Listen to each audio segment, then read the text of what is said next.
So for our small group, we chose the ethical standards for political persuasion, and we focused on Donald Trump. Donald, let's start with you. Your chief Republican rival, Ted Cruz, has attacked you for skipping tonight's Fox News debate. Do you believe your absence will improve Cruz's chances? I don't think Ted Cruz has a great chance, to be honest with you. He's a nasty guy. Nobody likes him. Nobody in Congress likes him. Nobody likes him anywhere once they get to know him.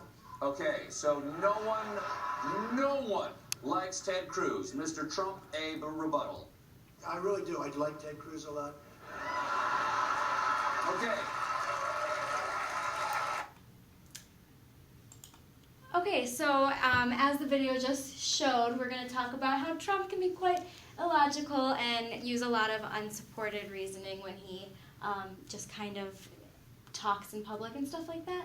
So in that video that Stephen Colbert did, he shows how inconsistent a lot of what Trump says because he has own answers to his own, he has his own rebuttals. So it's just shown there how kind of just inconsistent he can be.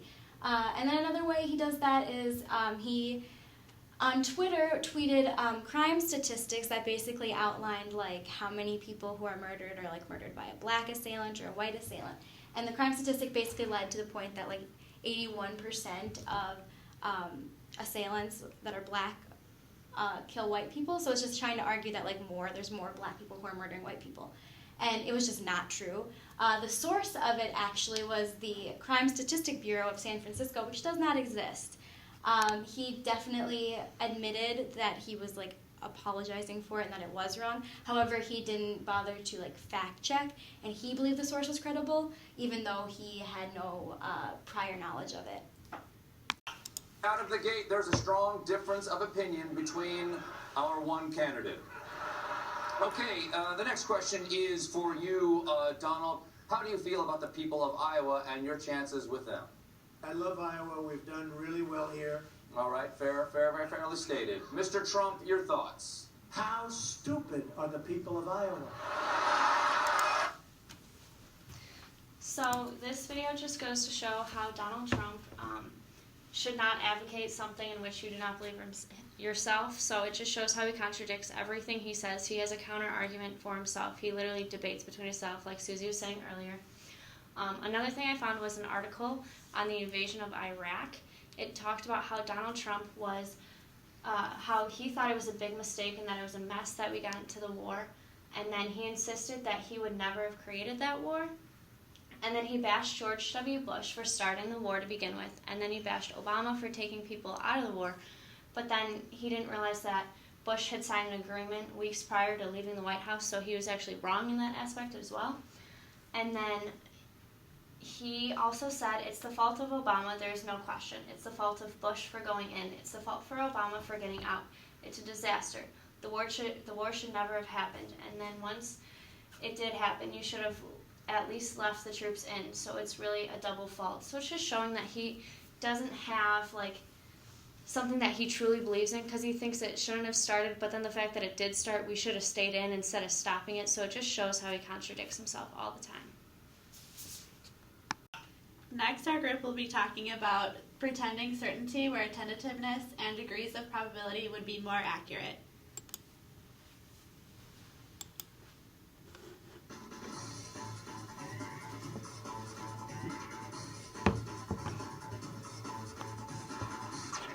When do we beat Mexico at the border? They're laughing at us, at our stupidity.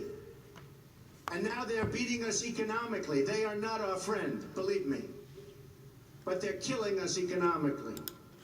When Mexico sends its people, they're not sending their best. They're not sending you. They're not sending you.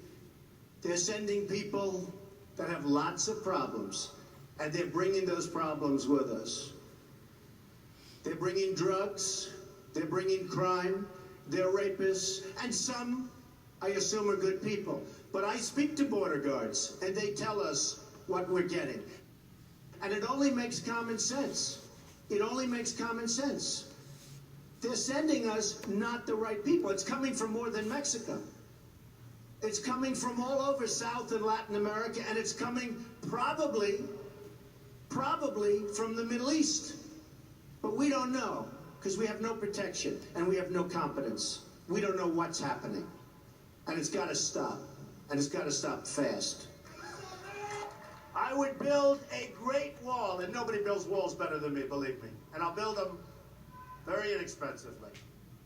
I will build a great, great wall on our southern border, and I will have Mexico pay for that wall. Mark my words. I will...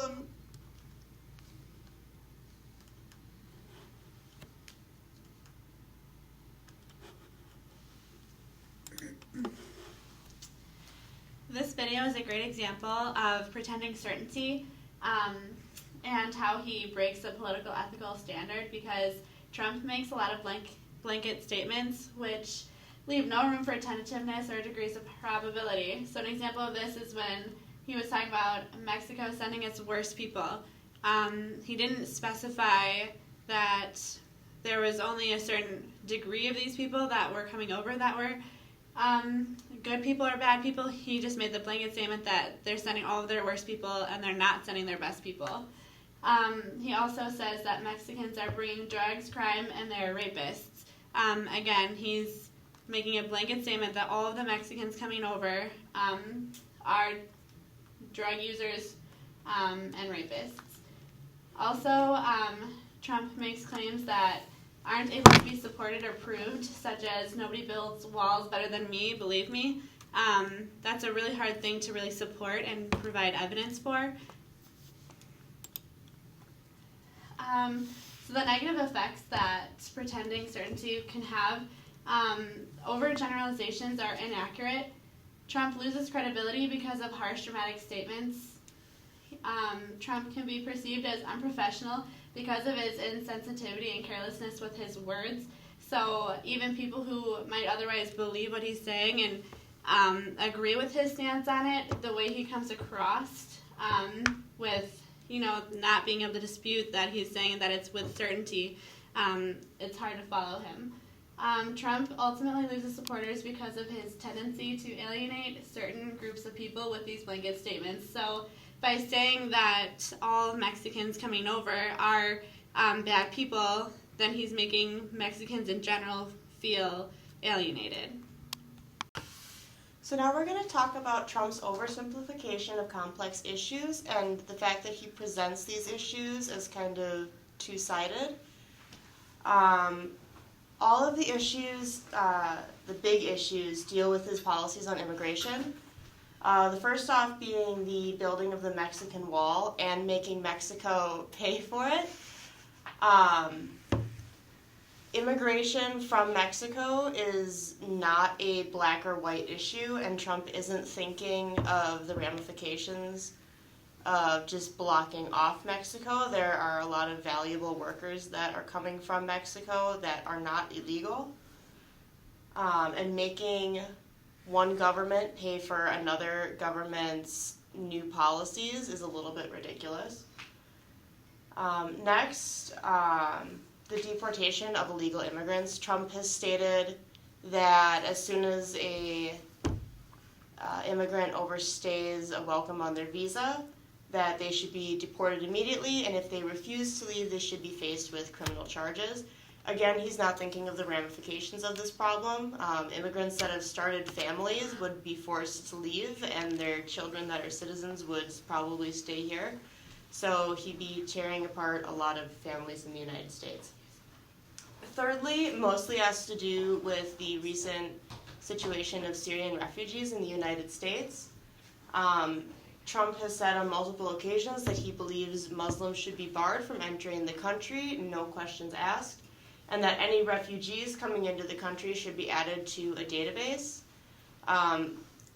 This has been tried before in World War II, and it didn't work very well.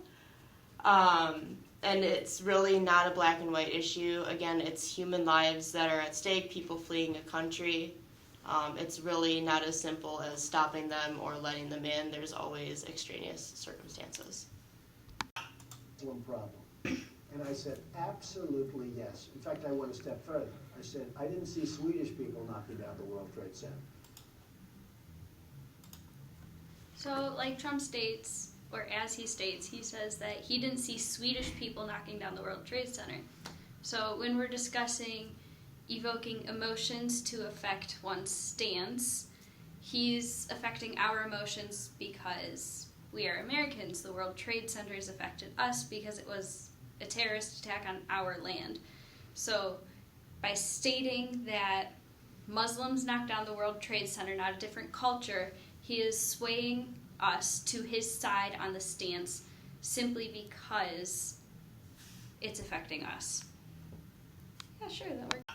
Thank you for watching Group 3's presentation on the ethical standards for political persuasion on Donald Trump. Have a great day.